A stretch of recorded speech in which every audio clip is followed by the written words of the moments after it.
Bonjour chers tous, bienvenue sur RTI2. Merci de nous rejoindre pour votre magazine de la mi-journée. On garde le contact. Programme très riche prévu pour vous aujourd'hui. Restez donc en notre compagnie. Nous aurons à prendre langue avec Miss Edith Brou, notre experte en web, qui aujourd'hui nous parlera des relations amoureuses 2.0. Entendez par là les relations amoureuses entretenues par Internet et les réseaux sociaux, entre autres. Elle nous en parlera comment s'en sortir. Elle essaiera de nous donner des pistes afin que vous qui vivez peut-être cette situation, soyez rassurés et ayez des clés pour réussir votre relation. En seconde partie d'émission, nous aurons un échange très intéressant, je l'espère, avec le docteur Brou, psy de son état, et M. Baby Douka, programmateur neurolinguistique. Avec eux, on parlera d'orientation scolaire et universitaire.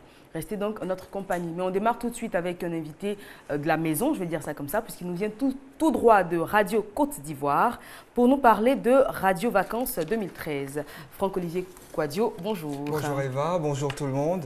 Eh bien, nous sommes ici sur le plateau de RTI2 pour parler des émissions de Radio Côte d'Ivoire, surtout l'émission Radio Vacances 2013 avec notre partenaire, le PGDEC et l'appui de la Banque mondiale. Et donc, on pourrait dire que la question de l'emploi est au centre des préoccupations du gouvernement. Et Radio Côte d'Ivoire, bien sûr, qui amplifie les actions du gouvernement, se retrouve aujourd'hui à initier une émission qui s'appelle Radio Vacances 2013. Et durant le mois d'août, nous avons parcouru les différentes villes de l'Azopé. À Bangourou, nous avons fait aussi Yamoussoukro, Daloa, San Pedro pour parler d'emploi. Nous sommes allés bien sûr avec des personnes ressources, notamment M. Danopierre, le directeur de l'emploi, et M. Bamba Adama, le coordonnateur du projet Emploi Jeunes et Développement des compétences. D'accord, donc c'est histoire de donner des clés à tous ces jeunes diplômés pour pouvoir s'insérer dans le tissu social. Justement, il y a des jeunes qui sont sortis aujourd'hui, qui n'ont pas pu avoir un premier stage parce que la question de l'emploi est assez difficile. Les entreprises demandent aux jeunes d'avoir de l'expérience professionnelle et il se trouve que ces jeunes ne peuvent même pas avoir un seul stage. Donc c'est assez compliqué. Et donc le PGDEC, avec l'appui de la Banque mondiale, a bénéficié de fonds pour essayer de recaser ces jeunes. Donc les stages sont payés par le PGDEC et ça permet aux jeunes d'avoir de l'expérience professionnelle et pourquoi pas d'avoir un emploi vers la fin. D'accord. Alors votre périple qui vous a mené dans toutes ces différentes villes de la Côte d'Ivoire, il est terminé ou il continue? Il continue parce que nous avons une émission finale. Je ne dis pas la finale de l'émission, c'est une émission finale qui va se dérouler le samedi 7 à 9h mise en place et 10h, ce sera l'enregistrement de l'émission. Il faut signaler à tous ces jeunes d'Abidjan et bien sûr de Côte d'Ivoire qui vont bien entendre cette émission à travers les ondes de Radio Côte d'Ivoire, 88.0 à Abidjan et nos différentes fréquences à l'intérieur du pays. L'invité principal, c'est M. Dosso Moussa, qui est le ministre d'État chargé de l'emploi, de la formation professionnelle et des affaires sociales. Alors cette émission finale et non pas la finale de l'émission comme vous le précisez, elle se déroulera où? Ici même à Abidjan? Justement à Abidjan, à Yopougon, à l'Ocodrome de Yopougon-Niangon. Voilà, nous serons là. On m'a dit hier que même aujourd'hui que tout Yopougon est en ébullition. Et ils nous attendent. Venez nombreux. Nous allons parler d'emploi, comment vous orienter vers l'emploi. C'est très important parce que la jeunesse a besoin de lumière sur ce fait. Très bien. Alors c'est Radio Vacances. Vous avez d'autres productions? Justement, nous avons d'autres productions. Radio Côte d'Ivoire. Oui, sur Radio Côte d'Ivoire, nous avons d'autres productions qui sont bien sûr, Entre nos femmes de Bintou Sanogo. Nous avons aussi, C'est pas normal avec Cyprien Madel et plein d'autres. Forum Jeune de Didier Fandin, Richemont, qui à travers cette plateforme qui est dédiée aux jeunes, arrive à s'exprimer et à dire ce qui ne va pas. Donc, je vais rappeler rapidement, nous avons comme artiste invité à l'émission toujours pour Radio Vacances. Oui, Radio Vacances. Nous avons Alan Bill, Serge Beno et Boulboul. Et je vais rappeler rapidement. Serge Beno et Serge Beno, oui. Boulboul? Oui, Boulboul. C'est qui? C'est une star, future star, qu'on va découvrir bien sûr. J'ai hâte de la découvrir. Boulboul, il sera là. Voilà. C'est un homme? Oui, c'est un homme. Il s'appelle Boulboul. C'est l'attraction. J'imagine. Eh bien, les contacts sont les suivants, le 20 21 44 48, le 20 24 à 27 87, Eva. Très bien. On a tout dit? Oui, presque. vraiment, presque tout dit. On ne peut pas vraiment tout dire. Pour mais le bon, reste, on il pense, faudra se rendre sur place. Donc, on rappelle le lieu, Le lieu, c'est Yopougon. la Locodrome. Oui, Niangon à Locodrome de Yopougon-Niangon. Et l'émission, c'est à 10 h, la mise en place, c'est à 9 h. Et il y aura la présence effective du ministre Dosso Moussa, ministre d'État de l'Emploi, de la Formation professionnelle et des Affaires On rappelle sociales. l'heure. L'heure, c'est à 10 h. Et la date? La date, c'est ce le samedi 7. Ouais, ce samedi, oui. donc dans 2 jours. Oui, Très bien. Merci. Merci beaucoup, Merci, Franck-Olivier Eva. Quadio, qu'on peut retrouver sur Radio Côte d'Ivoire. Merci d'être passé. Après Radio Côte d'Ivoire, on passe tout de suite à RTI 1 et au Clash musical. Yves Aymar, bonjour. Bonjour Eva. Oui, Clash musical connaît son dénouement. Nous en sommes à la finale. Vous le savez, les spots, l'annonce, on se déplace cette fois-ci du côté de Bouaké. Ce samedi 7 septembre 2013, à partir de 14 h, on investit l'ancien stade de Bouaké en compagnie d'une pléiade de stars. C'est toute la cavalerie de la musique urbaine en Côte d'Ivoire qui se déplace, qui se déporte, juste pour faire plaisir à travers ce programme à une jeunesse ivoirienne qui est déjà mobilisée et acquis à la cause.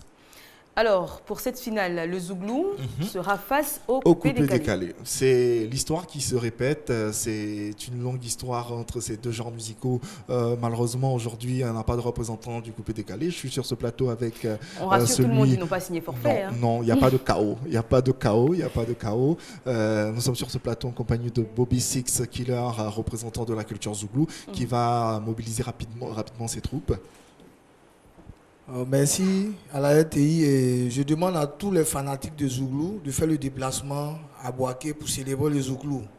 C'est une finale qu'on a gagnée avant la finale parce que déjà notre capitaine est en route, les patrons sont en route, mais je ne vais pas déjà donner tout le classement. Mais je vous dis que toute la famille Zouglou est mobilisée, tous les stars Zouglou sont mobilisés et vraiment ça sera la fête de la jeunesse ivoirienne à travers le Zouglou pour des messages poignants et très forts. Très bien. Donc moi je vous demande de venir. Habitants de Bouaké, la jeunesse de Côte d'Ivoire et déjà je tiens à vous annoncer que les jeunes de Yopougon sont mobilisés, ils ont organisé des convois, donc ils sont en route. Et notre capitaine, comme on l'appelle Denko, il est déjà en route pour Bouaké et le coach officiel du Zouglou, Guerre, ils sont en route. Très bien. Donc nous demandons aux jeunes de Bouaké de les accueillir.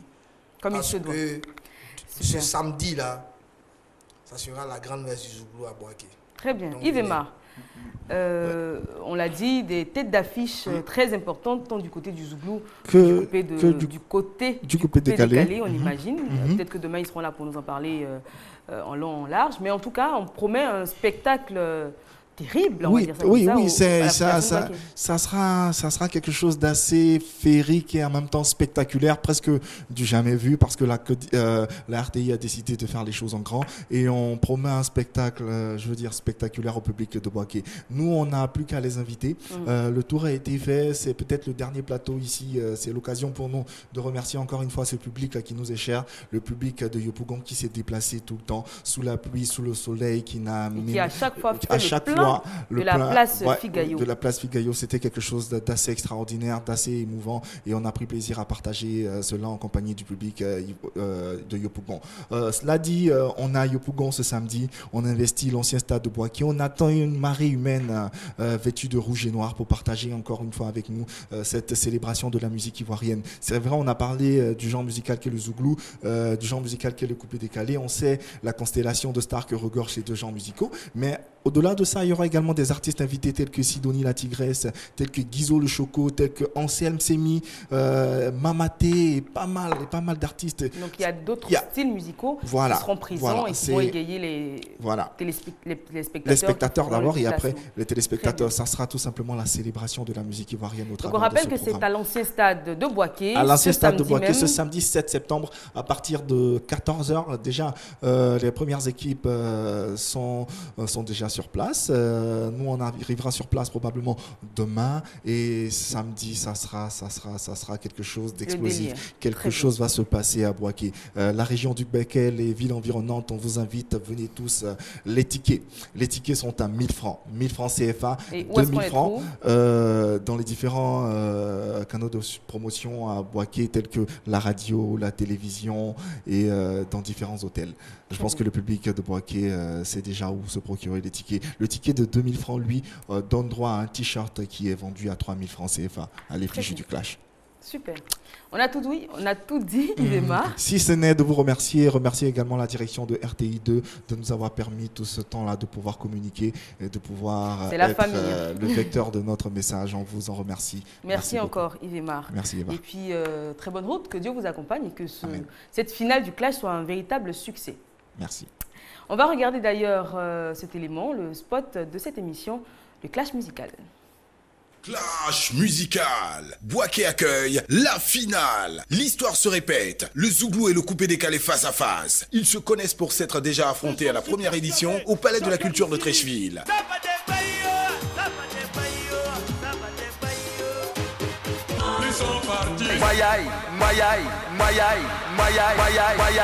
On dit Zouglou coupé décalé. C'est comme Barcelone ici à Oisivo. Et puis le Messi sera là. Big by Dre, recevez le Yoruba Sauta au commandant Zabra. Ça veut dire que le coupé décalé sera représenté. On arrive, coupé décalé, on va vous montrer quelque chose. C'est pas une histoire d'assiette cuillère, ni du kababeleke. C'est sûr que nous allons gagner. On parle d'une finale à Bouaké entre des chanteurs et des apprentis chanteurs. Ça ressemble à quoi? Le soleil se lève. Danger. Ils ont problème, Donc tous les fanatiques commencent à prendre vos tickets. Venez toucher la réalité du doigt. Le samedi 7 septembre 2013 à 14 h à l'ancien stade de Bouaké qui se donnera l'allure d'une gigantesque salle de concert. Venez aussi terminer les vacances en beauté avec Tonila Tigres, Mamate, Ras Goody Brown, Guido le Choco, Ramatoulaye, en serbe, Semi. Tickets en vente à 1000 francs sans t-shirt et 2000 francs avec t-shirt. Bon téléspectacle et que le meilleur gagne.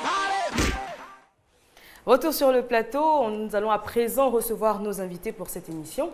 On va commencer donc, comme je vous l'ai annoncé, avec Miss Edith Brou, notre experte web, comme j'aime l'appeler. Bonjour. Bonjour Eva. Bienvenue. Merci. Aujourd'hui, on va s'appesantir sur les relations amoureuses 2.0, comme vous aimez bien dire, mais il faut entendre par là les relations amoureuses à distance entretenues par les réseaux sociaux et Internet. On va dire aussi les relations qui démarrent ou bien qui sont favorisées, accentuées en fait avec Internet, donc tous les sites de rencontres et puis les réseaux sociaux.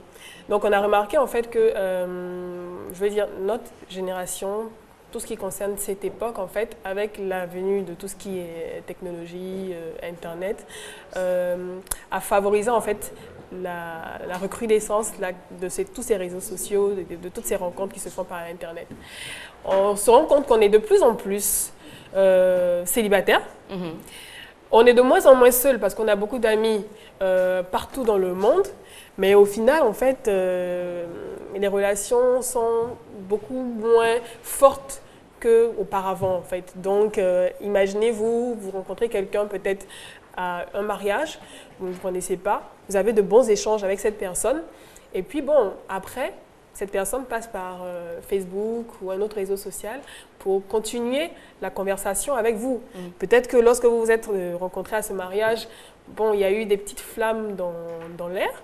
Et avec les réseaux sociaux, c'est une certaine façon aussi de faciliter en fait les échanges. Donc après, tout se fait par message privé. On continue à échanger. Les inbox. Les fameux inbox. On se sent à l'aise avec la personne. Peut-être que lorsqu'on a quitté le mariage, on a essayé de se renseigner sur la dame, la demoiselle, sur sa personnalité, sa profession. Voilà, exactement. On a dû aller, par exemple, aller sur son profil Facebook pour voir ce qu'il fait, pour checker, comme on dit. Mais c'est là où il faut faire attention. Donc, vous allez sur son profil Facebook, peut-être que cette personne va mettre les photos qui la mettent en avantage, en valeur, forcément. Donc, vous n'avez qu'une partie, en fait, de cette personne, en fait. Vous n'avez pas la totalité. Même par ses dires, en fait, aussi. Ce qu'il poste, ce qu'il publie, vous avez forcément liké, vous aimez ce qu'il dit, mais ce n'est pas forcément sa personnalité qu'il met sur Internet. Et ce qu'il vous dit, par exemple, dans les messages inbox, ne reflète pas forcément la réalité. Ce qu'ils disent, les réseaux sociaux tout ce qui est Internet pour faciliter les relations amoureuses, c'est un fait. Mais ça ne garantit pas la réussite de ces relations-là. C'est pareil en amitié également. Vous pouvez avoir un ami avec qui vous continuez d'échanger sur Internet, sur les réseaux sociaux. Mais si elle est longue, vous ne quittez pas Internet pour aller dans la vie réelle, pour continuer à discuter avec cette personne, forcément, à un moment, ça va mourir. Votre relation amicale va s'achever. Il faut savoir quitter le virtuel pour le réel, pour le palpable, pour le concret. Exactement. Il faut savoir vraiment quitter le virtuel pour le réel. Je prends par exemple le cas d'un magazine qui a titré en 2011 et qui disait que la révolution de l'amour, toujours seul, mais plus jamais célibataire. Ce qui veut dire en fait qu'avec les réseaux sociaux ou bien Internet, on peut facilement aller d'une relation à une autre. Tout à fait. Rien ne nous engage en fait, parce que facilement tu as accès à une multitude de personnes. Ce que je n'aurais pas pu avoir dans la vie réelle, rencontrer 100 personnes et discuter en une journée avec 100 personnes. Avec Internet, tu le fais facilement. Donc derrière, vous pouvez tomber sur des personnes qui n'ont pas de bonnes intentions, forcément, qui sont juste là pour une aventure. Donc si vous êtes une jeune demoiselle épris de sentiments, de bons sentiments, et qui se dit qu'avec Internet, elle a la possibilité de faire des choix, parce qu'il faudra remarquer également sur les sites de rencontres. C'est assez sélectif. C'est sélectif, c'est-à-dire qu'avec la technologie, bon, on vous dit que celui-là, il aime le sport, le football, il aime faire des gâteaux, il aime aller à la pêche, il aime boire telle boisson. Vous aussi, quand vous vous êtes abonné sur le site, on vous demande ce que vous aimez. Et il se trouve que à 70%, 80%, ce que l'autre fait, vous également, vous le faites. Ce que l'autre aime, vous également, vous l'aimez. Dans la vie réelle, ça aurait pris beaucoup plus de temps pour le savoir. On va s'asseoir, on va manger, on va échanger, on va se retrouver, on va sortir peut-être une dizaine, une vingtaine de fois avant de connaître réellement ce que la personne qu'on a en face de nous aime. Alors qu'avec Internet, vous avez une page, vous avez la photo de la personne, et vous savez exactement ce que cette personne aime ou n'aime pas. Et vous vous dites, mais forcément, nous deux, ça peut coller. Et vous vous rencontrez après, peut-être dans la vie réelle, mais peut-être qu'il se trouve que ce qu'il a mis comme sans intérêt, ce n'était pas la réalité, en fait, finalement. Ce n'était pas la réalité, et ça reflétait, en fait, autre chose. Quelque chose qui cachait, par exemple. On peut tomber sur des meurtriers, des escrocs. Ou même je ne sais pas comment ça se dit pour les hommes, un nymphomane au masculin, je ne sais pas comment ça se dit. Un obsédé. Un obsédé, voilà. Un obsédé sexuel. Pour exemple, il y a un très grand site de rencontres français qui a exclu un membre qui est sorti avec, on va dire, 80% des prétendantes féminines et qui ne s'est pas arrêté là, qui a fait un autre blog. Il a fait un blog où il détaillait ses liaisons, ses ébats, etc., avec des notes, etc. Il a été banni de ce fameux site de rencontres. Comme tu dis, c'est un véritable obsédé. Je pense que lui, il a un problème mental que le docteur Brou pourrait régler s'ils se rencontraient. Donc, en fait, c'est le docteur Brou qui nous a rejoint d'ailleurs. Oui. Bonjour, docteur. Bonjour, Eva. Et comme je disais, Facebook aussi, c'est devenu un nouveau terrain de chasse. Il y a même des livres qui expliquent comment draguer sur Facebook. Il y a une petite technique, en fait, qui est celle-là. C'est-à-dire, vous allez sur le profil de la personne que vous guettez, comme on dit en griffe, et puis vous allez dans ses anciennes photos. Dans ses anciennes photos, et vous likez la photo où il y a eu le plus de commentaires. D'accord? Où il y a eu le plus de commentaires, où tout le monde disait « Ah, tu es beau, tu es belle, tu es beau, tu es belle. » Vous likez. Et quand vous allez liker, si c'est surtout vers 21h ou 22h, ça va ressortir dans le fil d'actualité. Et automatiquement, d'autres personnes vont venir commenter encore. Ah, la photo qui datait de 2011 là, et tout. Et puis vous laissez un commentaire. Ah, vraiment, je ne savais pas que tu étais aussi beau ou aussi belle. C'est une technique que j'ai vue dans un livre blanc. Il y a des experts, hein, dragués sur Facebook. Et quand vous avez commenté et tout, vous allez encore dans d'autres photos, voir un peu où il y a beaucoup de commentaires là. Et puis ça va ressortir toutes ces anciennes photos. Donc derrière, la personne se dit « Oh, mais j'étais jolie, j'étais belle, ou bien je suis jolie, je suis belle et tout. » Et finalement, vous voyez que c'est la même personne là qui a fait ressortir toutes vos photos, qui a liké toutes vos photos. Ah, il s'intéresse à moi, elle s'intéresse à moi. Psychologiquement, déjà, il est rassuré. Il est rassuré. Et puis vous êtes dans le même groupe d'amis, puis vous l'avez ajouté. Donc vous le connaissez forcément. Donc, si c'est surtout vers 21h, oh, mais bon, ah oui, j'ai vu tes photos, franchement, je ne sais pas que... Propice à la discussion. À la discussion. vous êtes monsieur ou madame, vous laissez aller, vous échangez. Il touche ou elle touche un point faible.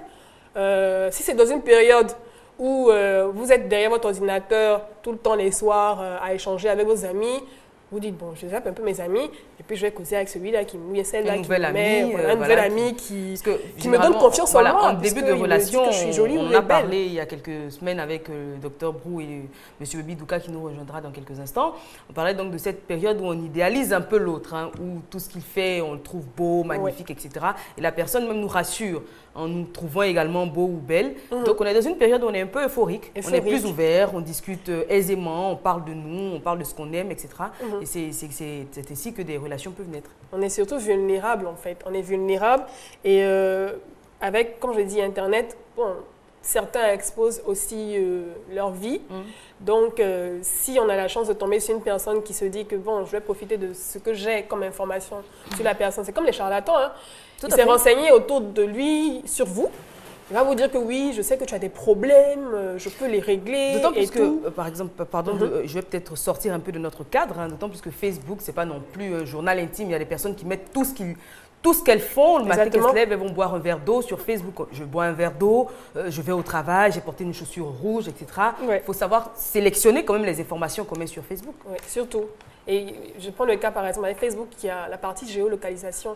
C'est-à-dire que tu peux voir... Suivre quelqu'un à la trace. À la trace, c'est-à-dire toute la journée. Si tu as à Cocody, savoir parmi qui de tes amis est également à Cocody dans la même zone. Donc forcément, s'il y a quelqu'un qui te traquait, il va se dire, bon, je vais profiter de l'occasion. Ah oui, c'est comme par hasard, je passais dans le coin et tout. Ah, je t'ai rencontré, ça va, tu vas bien et tout. Ah oui. Et puis bon, vous continuez d'échanger sur Internet et tout. Toi, tu connais ses centres d'intérêt. Tu vas te créer les mêmes centres d'intérêt. L'intérêt, forcément. Oui, je sais que tu aimes la peinture. Ah oui, moi aussi, j'adore la peinture. J'étais à une exposition la semaine dernière, d'ailleurs.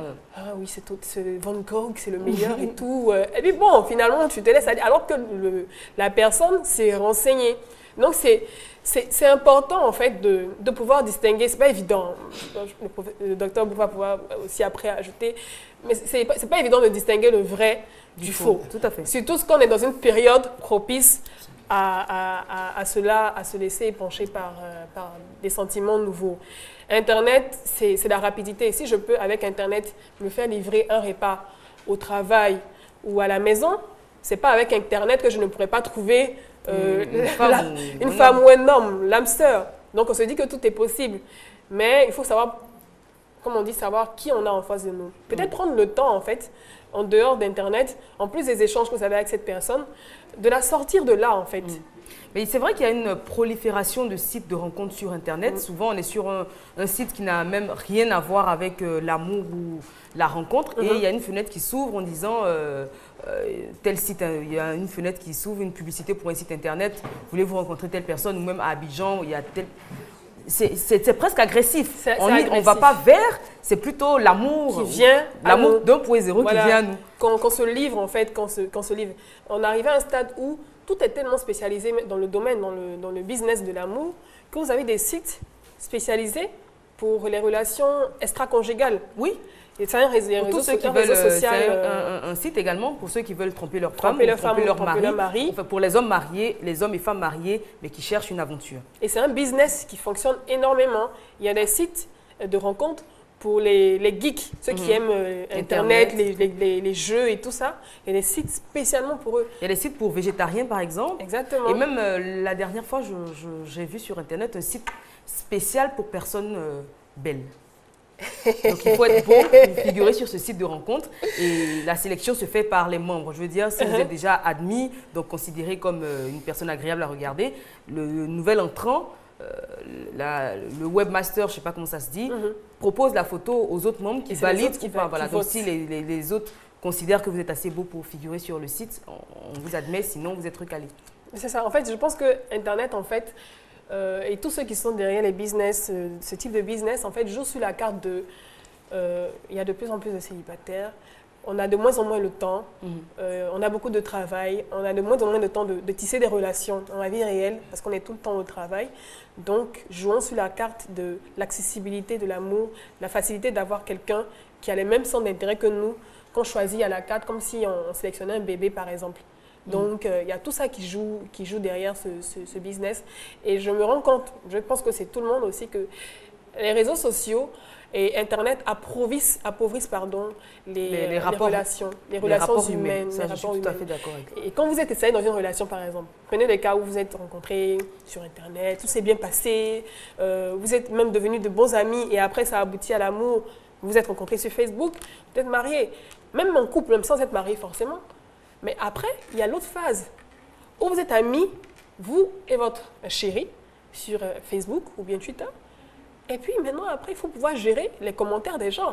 Si tu avais des amis, bien tu as des pointeuses ou des pointeurs qui viennent liker tes photos et que madame ou monsieur voit que oui, celui-là ou bien celle-là a liké ta photo, a mis « Ah, tu es jolie !»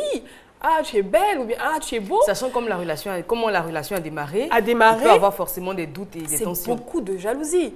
Même quand on ne veut pas être jaloux, sur Internet, on voit tout. Donc, tu vois que les photos que ta femme ou ta chérie publie, peut-être sont très suggestives et tout. Toi, ça t'irrite, alors que c'est ce qui t'a attiré et qui a fait que vous êtes, que vous êtes en couple maintenant, parce que c'est Internet qui a permis que votre couple naisse. Mais après, il faut pouvoir gérer cette relation-là sur Internet. Votre couple, comment le gérer? Est-ce que je dois te supprimer? C'est vrai qu'après, non, il y a des hommes qui demandent à leur femme ou inversement de supprimer le compte Facebook carrément pour éviter des problèmes éventuels. Bon, après, je veux dire, c'est compliqué parce que bon, tu as tissé des amitiés. Si tu n'as rien à te reprocher, le fait de supprimer montre un manque de confiance. C'est pas en supprimant, en demandant à monsieur ou à madame de supprimer. Il y a d'autres moyens de rencontrer d'autres personnes. Voilà, c'est pas uniquement avec Internet, quand d'autres personnes.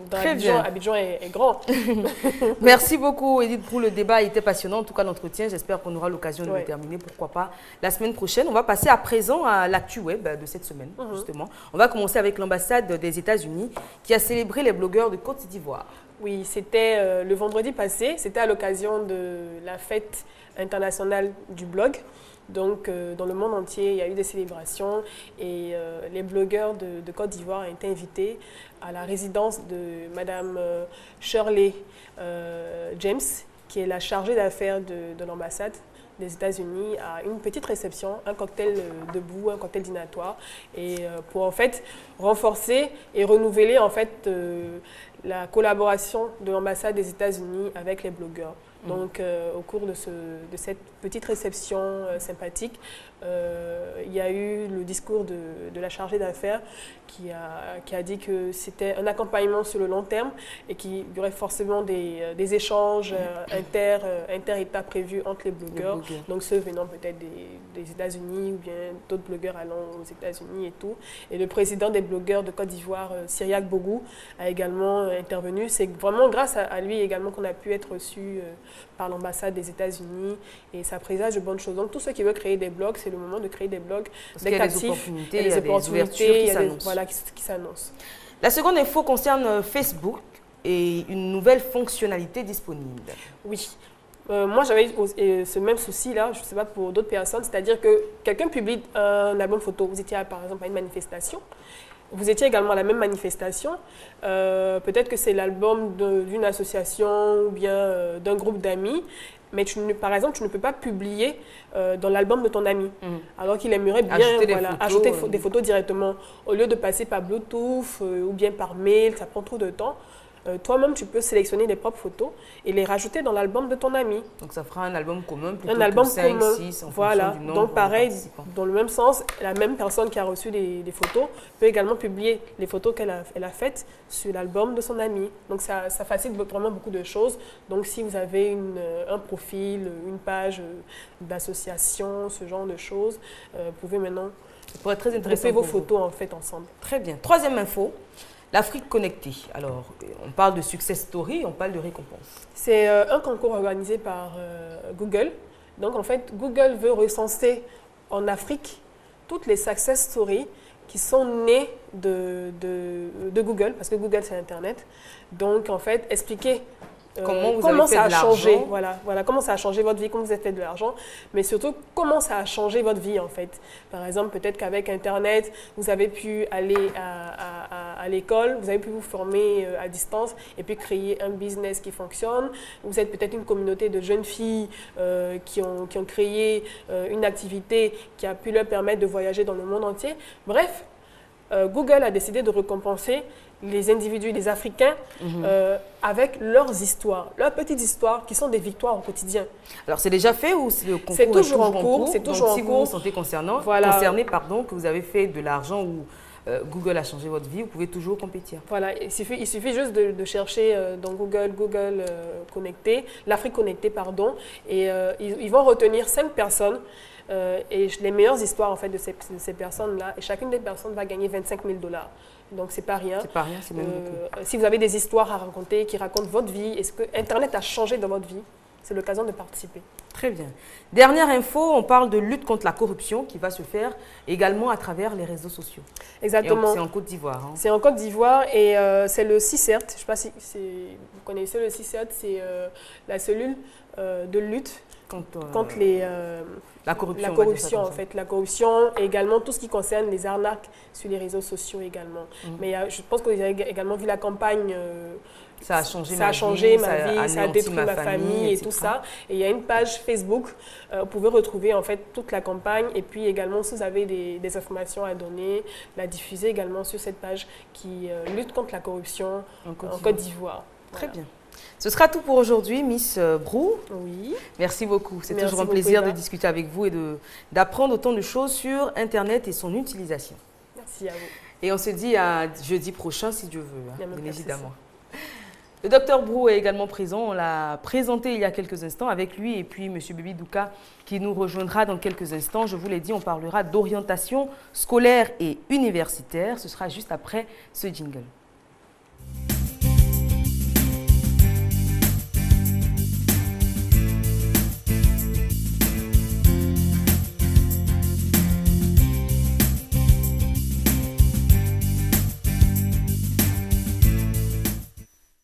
Retour sur le plateau, le docteur Brou est installé. Je l'ai dit, orientation scolaire et universitaire. Comment réussir? Oui, c'est un sujet assez difficile. Ce sera le thème du jour. C'est un sujet intéressant, mais aussi difficile parce que, en fonction de l'orientation réussie ou non, cela conduit évidemment à notre vie de réussite ou non.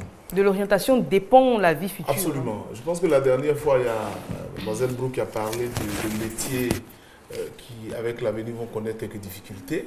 Qui vont pouvoir même être détruits. Voilà, disparaître. Donc, il est évident qu'il est important qu'on accompagne nos enfants, nos petits frères et autres dans le choix de leur orientation, bien évidemment après le BEPC et aussi après, évidemment, le baccalauréat.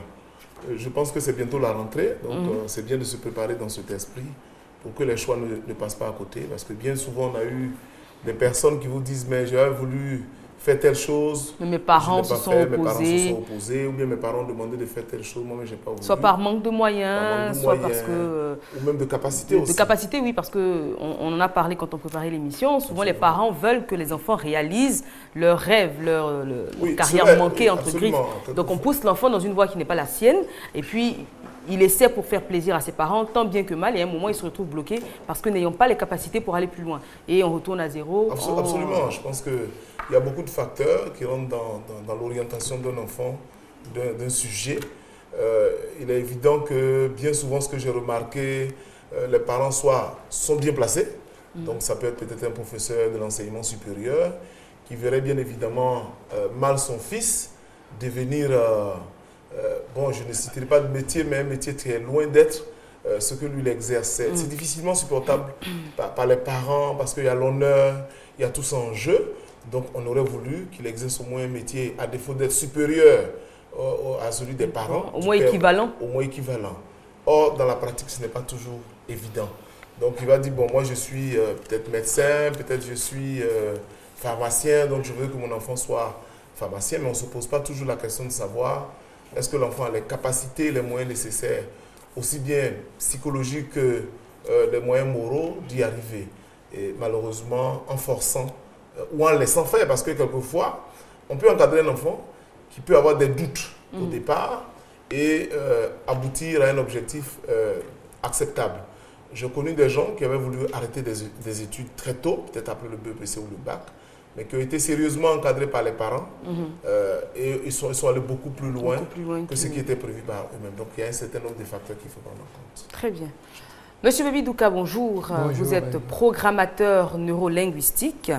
Merci de nous rejoindre. Avec vous, on parlera toujours de ce même thème, orientation scolaire et universitaire.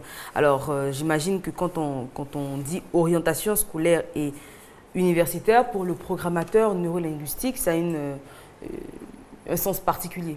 Tout à fait. Il s'agit à ce niveau de déceler et d'indiquer les études qui correspondent le mieux au fonctionnement mental de l'élève ou de l'étudiant. Voilà, donc orienter un enfant consiste d'abord à étudier son type de fonctionnement mental et voir les différents métiers ou les différentes études qui correspondent à son fonctionnement. De telle sorte qu'à obtenir une adaptation au niveau de la formation. Alors comment ça va se faire pratiquement? Parce que là on est dans la théorie, mais dans la pratique, comment ça s'organise? Tout à fait, il faut dire que nous avons chacun un cerveau, mais nous avons différentes manières de l'utiliser. Et en PNL, la différence de l'utilisation du cerveau est très importante. Et c'est ce qui va déterminer ce qu'on appelle couramment les dons, les talents. Voilà, parce que les talents reposent aussi sur un fonctionnement spécifique du cerveau. Voilà, donc au niveau du fonctionnement du cerveau, la PNL, la programmation neurolinguistique, a défini en gros quatre types de fonctionnement. Voilà, nous avons les visuels purs, c'est-à-dire ceux dont le cerveau préfère les images et les symboles. Qui réagissent mieux aux images. Tout à fait, parce que le cerveau enregistre les informations qui viennent de l'extérieur. Donc quand l'information est imagée, le cerveau est plus à l'aise. Nous avons les auditifs qui préfèrent les sons, les paroles, les voix. Nous avons les kinesthésiques, les sensations et les mouvements. Et nous avons enfin les visuels auditifs. C'est-à-dire les deux. Voilà, l'image en même temps avec le son. Voilà, donc en fonction de ce différents types de fonctionnement, il y a des métiers qui sont, ou bien des études qui sont adaptées à ça. Voilà, donc les connaissants, l'enfant n'a plus à se débattre. Voilà, se débattre, ça convient comme un poisson dans l'eau. Voilà. Donc voici un peu comment la PNL oriente les élèves au niveau scolaire ou universitaire. D'accord. Ce que vous dites est très intéressant. Là, on s'adresse pour les parents donc, qui sont intéressés, on s'adresse à un professionnel qui va essayer d'aiguiller l'enfant. Mais il faut prendre également en compte les besoins et les envies de l'enfant. Il y a des enfants, depuis qu'ils sont tout petits, je vais prendre l'exemple de ma soeur par exemple, mon aînée, depuis qu'elle a 5-6 ans, elle dit qu'elle veut être pharmacienne. Et même quand elle joue, et quand elle jouait à l'époque, elle jouait avec des boîtes de médicaments, elle jouait à faire une pharmacie. Et aujourd'hui, elle est pharmacienne. Donc, il y a des enfants qui ont un rêve depuis enfant et qui y tiennent. Bon, il y en a qui sont plus fluctuants, donc aujourd'hui il veut être médecin, demain avocat, etc. Mais il faut faire également attention à ce que l'enfant dit et à ce qu'il souhaite. Oui, de toutes les façons, c'est lui qui étudie. C'est-à-dire que malgré toutes les techniques qu'on va mettre en place, tous les conseils qu'on va donner, c'est l'enfant qui étudie. Moi, je suis devenu médecin, c'est moi qui ai étudié. Je ne pense pas que mon père soit intervenu, d'ailleurs, il ne vit plus même. Je ne pense pas que ma mère soit intervenue pour bosser, c'est moi qui bosse. Donc, bien évidemment, il faut encadrer l'enfant. Ce que vous avez dit est important dans le sens de la constance. C'est-à-dire un enfant qui, depuis l'école primaire, exprime ce vœu d'être pharmacien, qui après l'entrée en 6e veut être pharmacien jusqu'en terminale, et que les notes aussi accompagnent. Je pense que ce que M. Douka dit va dans le sens des conseillers d'orientation qui existent bel et bien dans nos établissements. C'est vrai peut-être qu'ils n'ont pas la formation de PNL, mais à partir des notes, à partir des échanges, ils arrivent quand même à aider certains enfants à faire des choix acceptables. Je vous l'ai dit ici une fois, moi je suis devenu médecin, c'est sur conseil de conseiller d'orientation. C'était loin d'être mon choix, que d'être médecin. J'avais tout choisi sauf être médecin. Mais après, peut-être certainement analyse de mon dossier, des notes et autres, a dit si tu fais la médecine, je pense que ça va aller. Donc c'est plus tard que j'ai changé. Donc je veux dire, c'est vrai, à côté du fait qu'on peut percevoir nous en tant que parents ou aînés des capacités, il faut donner ses conseils et ses suggestions à l'enfant, mais lui appartient de toute façon de prendre sa décision. Parce que quand il sera dans les amphis, quand il sera chaud, c'est lui qui va composer, c'est lui qui va travailler. Mais il y a aussi, je voulais ajouter, que notre expérience professionnelle peut nous aider. Je pense que ça peut-être ça va dans le même sens, mais comme on ne sait pas exactement que c'est la programmation, comme il le dit, de façon professionnelle, mais ça nous aide. Quand on suit nos enfants, qu'on les connaît, on sait à peu près où ils peuvent réussir. Voilà. D'accord. Alors, Monsieur Baby, pour parler je vais vous poser la même question. Alors, quand le programmateur décèle le tempérament de l'enfant et qu'il essaie de l'aiguiller sur les différents métiers dans lesquels il va exceller et que l'enfant a un avis contraire, il veut faire autre chose. Qu'est-ce qu'on fait? Tout à fait, il y a ce qu'on appelle la motivation intrinsèque et puis la motivation extrinsèque. Ça dit quoi? La motivation extrinsèque, l'enfant a une envie inspirée de l'extérieur. C'est tellement que l'enfant a vu un magistrat habillé dans sa robe. Il était impressionné. Et il décide de devenir avocat. Vous voyez, ça c'est une motivation extrinsèque. Et puis il y a une motivation qui vient de l'intérieur. C'est-à-dire l'enfant n'a vu personne.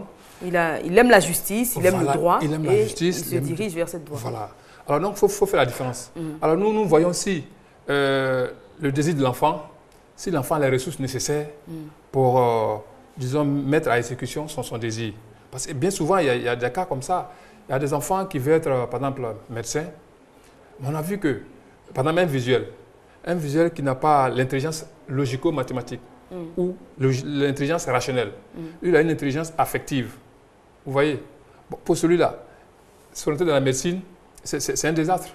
Voilà, parce que dans la médecine, il faut que son affectivité soit réduite. Oui. Si vous êtes trop sensible, vous serez malheureux en médecine. Parce qu'on est confronté à des cas assez graves de maladies, de défiguration, etc. Effectivement, les milieux tristes. En fait, les vidéos auditives, notamment, ne se sentent pas du tout à l'aise dans les milieux tristes. Voilà, vous voyez. Donc, ne le sachant pas.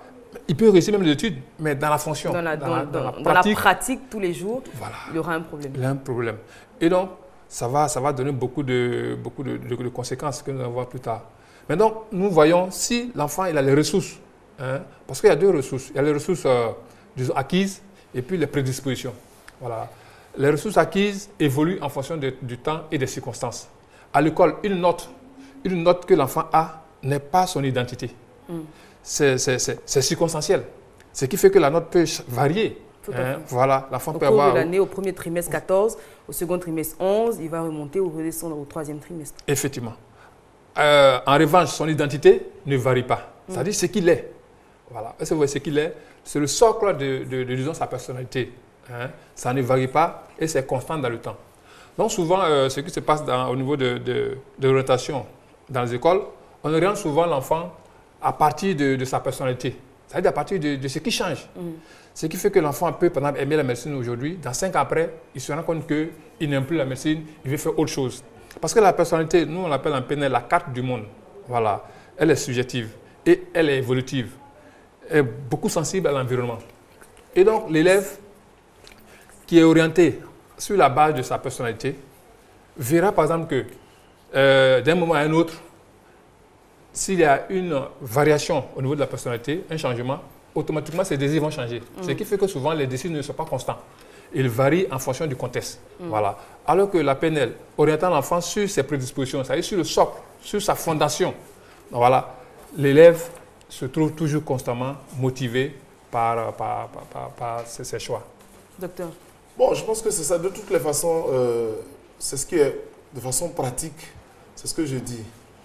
Bon, même si les notes varient, mais malheureusement ou heureusement, c'est le système. On oriente à la partie des notes. Mais en général aussi, on a quand même fait les écoles, on s'est rendu compte que de la première, du moins de la 6e en 3e, en fonction des matières, à moins qu'il y ait certains problèmes, certaines situations qui nous empêchent de bien travailler, on a remarqué que de façon constante, il est mauvais en mathématiques, il est souvent mauvais en mathématiques. Et vous verrez que ce soit au premier cycle ou au dernier cycle, c'est plus ou moins ça. Donc, effectivement, si c'est la capacité de l'enfant à être bien en mathématiques, c'est vrai que d'une année à l'autre, il peut se ressaisir, il peut se changer.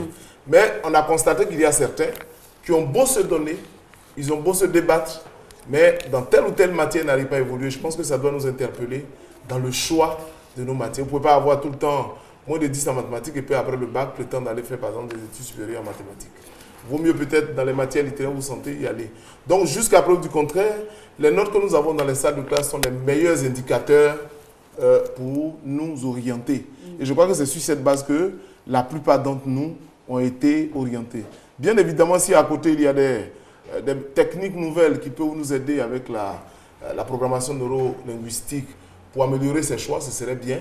Mais peut-être il faut faire ces formations en direction des conseillers d'orientation. Voilà, tout à fait. Parce que ce serait de toutes les façons, un grand avantage absolument. pour eux de pouvoir déceler le tempérament de l'enfant et d'associer à leur connaissance déjà acquise la PNL pour qu'ils puissent orienter au mieux nos enfants. Tout à fait. Il faut dire que nous avons dans l'histoire, hein, quand nous prenons Albert Einstein, durant tout son cycle au lycée, c'était un élève moyen. Voilà. Et c'est après son génie s'est révélé. Et il y en a beaucoup. Thomas Edison, hein, qui a inventé l'ampoule. L'ampoule, je crois. Voilà, tout à fait. Il n'était pas aussi... Enfin, parce qu'il y a un problème d'adaptation scolaire. Voilà. Mais ça ne veut pas dire pourtant que l'enfant n'est pas très intelligent. Aux États-Unis, par exemple, l'orientation universitaire ne tient pas compte d'un bac littéraire ou d'un bac philosophique, scientifique. Voilà, scientifique. C'est-à-dire, vous avez votre bac, vous choisissez de vous inscrire en médecine ou en lettres. Voilà, parce que je vous jure que un auditif, par exemple, qui a une intelligence rationnelle, déjà, s'il est médecin, même s'il est infirmier, il serait plus performant qu'un visuel auditif, par exemple, qui est un docteur en médecine, mais qui n'est pas fait pour la médecine. Non, il y a des prédispositions. Alors, c'est l'occasion donc de poser les questions des avantages et des inconvénients d'une orientation réussie ou ratée. C'est une souffrance. Je pense qu'avant que M. Djokovic dise que c'est une souffrance. Parce que ce qu'il dit est vrai. On connaît des gens. On commence avec les inconvénients. Les inconvénients. Il y a quand même des gens qui sont médecins. Voilà. Après orientation ratée. Qui ont bien fini, qui ont été même parmi les meilleurs, mais qui à l'exercice, c'est difficile. Donc, ce sont des gens qui peuvent se sentir beaucoup mieux en pratique, du moins à l'administration, que dans la pratique. Je pense qu'un médecin, c'est d'abord l'exercice pratique. Mais on pourrait se sentir beaucoup mieux à l'administration. Mais quelquefois, ça peut cacher le malaise qu'on a à réellement pratiquer la médecine. Pourtant, on a bien fini. On était très brillants en classe. On était très brillants, théoriquement, on a été très brillants. Major même de sa promo, pourquoi pas. Mais à la pratique, ce n'est pas évident. C'est la même chose comme un enseignant qui, au bout de peut-être 2 ans, parce qu'il n'a pas les prédispositions nécessaires. Vous savez, il y a des métiers aussi qu'on choisit en fonction de la crise. Et ce qu'il a dit, c'est en fonction de l'environnement. Moi, j'ai fait tel métier d'enseignant, tel métier de je ne sais quoi, pour la simple raison que c'est facile de trouver du boulot. Mais en réalité, le cœur n'y est pas. En fait, quand on n'aime pas un métier, on le sait véritablement. Mais quelquefois, on force. Et quand on force, qu'on s'adapte, ça marche. Mais en pratique, ça pose problème. Donc, on n'est pas efficace dans le travail. On n'est pas efficace dans le travail. Et parfois, on abandonne.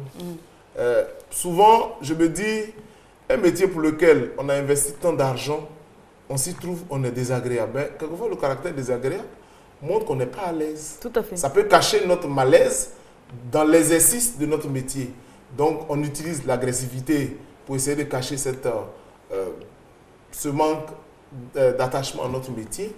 Et bien évidemment, on peut perdre en crédibilité. En crédibilité, surtout en compétences. Quand on arrive par exemple dans un bureau, je prends un exemple, hein, une personne, et qu'on trouve une secrétaire tout à fait désagréable, on a l'impression qu'elle n'a pas envie d'être là. C'est peut-être parce que... Voilà. Il y a quoi? C'est peut-être parce qu'elle n'a pas le tempérament pour être... Absolument. Parce qu'on connaît des secrétaires quand même qui sont douces, qui sont accueillantes, malgré le harcèlement qu'on a, qui a une certaine douceur. Monsieur Baby, donc on en a toujours aux inconvénients d'une orientation ratée. Il faut dire que les inconvénients sont à plusieurs niveaux. Au niveau de l'individu, au niveau de l'entreprise qui l'emploie, et puis au niveau du pays même. Au niveau de l'individu, par exemple, ça donne le stress au travail. Le stress, au lieu d'avoir la joie en travaillant, on est stressé. Et même, il y a l'absentéisme, il y a beaucoup de choses où on ne travaille pas avec joie. Voilà. Au niveau, par exemple, de l'entreprise, au niveau de l'individu même, il n'y a pas de promotion. Puisque si vous ne faites pas votre travail avec joie, vous n'êtes pas compétent. Vous n'êtes pas compétent, effectivement. Dès qu'il y a le licenciement, vous n'êtes pas à l'abri. Oui. Voilà. Parce que c'est toujours vous qui avez la mine serrée dans l'entreprise, vous êtes désagréable tant envers vos collègues qu'envers ceux qui viennent de l'extérieur. Donc forcément, on ne vous a pas forcément à la bonne. Tout à fait. Et puis c'est la compétition, ce sont les concours. Aujourd'hui, nous sommes dans la modernisation. C'est-à-dire vous pouvez être en Côte d'Ivoire et puis avoir un poste au Canada, un poste aux États-Unis, pourquoi pas, si vous êtes vraiment compétitif. Donc, à ce niveau-là, vous ne serez pas compétitif.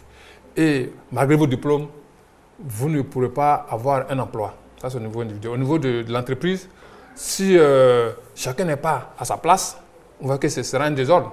Voilà, tout le monde peut travailler, transpirer, mais le résultat ne sera pas conséquent. Voilà. Et au niveau du pays, Là encore, ce sera un peu le dessert, c'est la même chose que l'entreprise.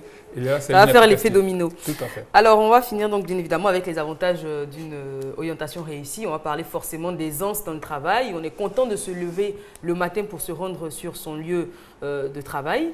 On sera bien évidemment enclin à produire de bons résultats. Absolument. Je pense que comme il a bien détaillé, aussi au niveau individuel, c'est la satisfaction avec l'efficacité dans le travail. Et quand bien même c'est difficile, on se donne les moyens de surmonter les difficultés parce qu'on aime. Et puis bien évidemment, l'entreprise qui vous emploie et qui paye tant d'argent va en profiter. Sinon, c'est les mauvais résultats. Et votre salaire pourra augmenter? Pourquoi pas, on peut espérer. Et puis pourquoi pas, aujourd'hui c'est la compétition au niveau des entreprises, mais aussi c'est pas ricochet au niveau des pays. Le pays peut être compétitif c'est par ces cadres qui ont choisi des choses qu'ils aiment et qui se donnent, et je pense que c'est une très bonne chose. Et pour lesquels ils sont faits. Absolument. Donc ils ne sont pas payés à ne rien faire, ils ne sont pas payés à avoir des difficultés pour se lever le matin, mais ils vont travailler. Et bien évidemment, comme les autorités le souhaitent, dans nos pays africains, dans les années à venir, on soit pays émergent, et pourquoi pas peut-être en l'an 2050 ou plus, pourquoi pas pays développé. Pourquoi pas en effet. Monsieur Baby. Tout à fait. Il faut dire que l'avantage vraiment essentiel, c'est d'obtenir la motivation du travailleur. Les recherches ont démontré que ce qui motive le plus un travailleur, c'est moins le salaire que l'adaptation au travail. Voilà. Donc quand on est dans un environnement dans lequel on se sent à l'aise, on est content d'y aller. Voilà. C'est ce qu'on appelle le besoin d'accomplissement, le besoin de réalisation de soi. Voilà. Quand quelqu'un se réalise, même avec un petit salaire, il est content de travailler. Mais quand on n'est pas à l'aise déjà... Vous êtes sûr? Je vous jure. Je vous jure. Il y a des gens même qui c'est vrai. Même avec un petit salaire, oui, pendant un certain temps, est-ce que sur le long terme, on est bien content d'y aller, on est bien content de travailler et tout, mais quand derrière le salaire ne suit pas, à un moment, on est un peu moins enthousiaste. Oui, tout à fait. Mais je veux dire que l'élément essentiel, c'est le désir d'accomplissement. Il y a des gens, par exemple, qui ont de l'argent, mais qui font la musique rien que pour le plaisir de faire la musique. N'est-ce pas? Voilà, ils n'attendent rien de la musique, mais ils le font pour s'épanouir, pour leur plaisir. Voilà. Et donc, c'est vraiment essentiel. C'est ce que disait même Abraham Maslow, un psychologue qui a beaucoup travaillé sur la motivation et le bonheur. Il a dit que un artiste, il doit peindre. Un musicien doit faire de la musique. Un poète doit écrire s'il veut trouver le bonheur. Un homme doit être ce qu'il peut être. Voilà, donc vraiment toute la problématique d'orientation se trouve à ce niveau-là. Ce sera tout. Bon, il faut dire que donc la PNL vraiment travaille à ce niveau-là. Voilà. Il y a même, à déceler les talents. Voilà. Et ce que je trouve intéressant, c'est que ça peut être fait au plus jeune âge, hein, dès 2 ans, voire 3 ans. On peut déjà déceler le tempérament de l'enfant et donc ses dispositions naturelles pour le pousser. Tout à fait. Là, c'est vraiment une nouveauté qu'apporte la PNL. Parce qu'à partir des mouvements oculaires, la PNL peut percevoir les facultés mentales de l'enfant. Et donc, on n'a pas besoin de sa personnalité forcément, qui n'est pas encore établie à cet âge-là. Voilà. Mais à partir du fonctionnement des yeux, on peut dire à l'enfant quel est son potentiel physique, son potentiel intellectuel, son potentiel spirituel, et ainsi de suite. Voilà. Et dès lors, les parents peuvent comprendre l'enfant, l'orienter pour son plus grand bonheur. Parce que ce qu'on veut, c'est le bonheur de l'enfant. C'est le bonheur de l'enfant d'abord. Ce qui fait qu'il y a beaucoup d'enfants qui quittent les parents, qui quittent la famille, qui se rebellent. Voilà, parce qu'ils ne se sentent pas à l'aise dans... Tout à fait. Par exemple, l'enfant veut être artiste. Les parents disent par exemple que le milieu artistique, c'est un milieu vraiment de drogués, de mal éduqués et tout ça. Et l'enfant, pourtant, il a cette passion. Tout à fait. Voilà, les parents veulent que l'enfant fasse la médecine, l'enfant aussi se rebelle. Voilà, donc il faut vraiment savoir tout ça pour vraiment équilibrer les rapports entre les parents et les enfants. Merci beaucoup, Monsieur Baby Douka. Merci. Docteur Brou. Bon, merci. Je pense que oui. Merci. Oui, on va peut-être vous laisser. Il a dit l'essentiel, on ne va pas allonger le débat s'il est l'heure. Mais je pense que dans l'encadrement d'un enfant, il faut toujours avoir à l'esprit qu'il ne s'agit pas du bonheur des parents, voilà, il s'agit du bonheur effectivement de l'épanouissement de l'enfant. Absolument, c'est ça notre devoir. Si nous ratons cet objectif qui est de faire en sorte que l'enfant soit heureux demain, nous passons à côté de notre devoir. Tout à fait. Et donc, il ne faut pas transférer non plus ses besoins ou ses désidératas sur l'enfant. On aurait voulu être footballeur, par exemple, on a eu une blessure. La vie continue. Voilà, on ne faut pas obliger l'enfant à suivre la voie de cette carrière qu'on n'a pas pu nous-mêmes réaliser. Tout à fait. Merci beaucoup en tout cas à tous les deux. Et puis on va encore dire merci à Miss Brou Edith qui était sur ce plateau précédemment et qui nous parlait de relations amoureuses 2.0. Demain, nous serons encore en votre compagnie et très heureux de l'être d'ailleurs. Je rappelle que cette émission a été réalisée par Patricia Yeo. On va faire un gros bisou à Soro Lydie, donc à la caméra, qui est de retour après son mariage avec M. Sidibé Toumani. Gros bisous au tout nouveau marié. Je vous retrouve dès demain 13h15. Restez sur RTI2, nos programmes continuent.